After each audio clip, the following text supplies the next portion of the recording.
তুমি কোনো জঙ্গলে একলা অশক্ত এক বৃদ্ধ পশুর ন্যায় এক শিকারীর হস্তে তীরবিদ্ধ হবে।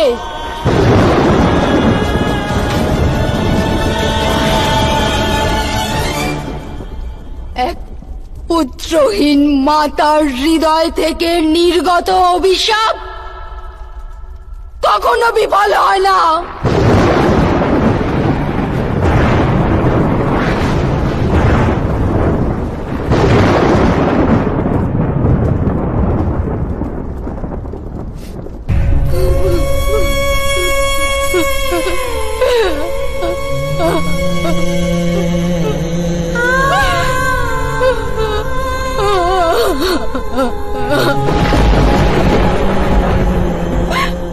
গান্ধারী,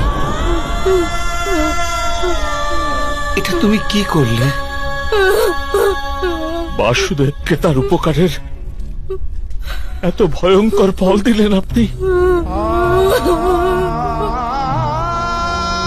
এর থেকে তো উচিত ছিল আপনি আমাদের পঞ্চপাণ্ডবকে সময়ের অন্তিম অবধি নরকবাসের অভিসম্পাত করতেন। কিন্তু মাধবকে এত ভয়ঙ্কর অভিশাপ দিয়ে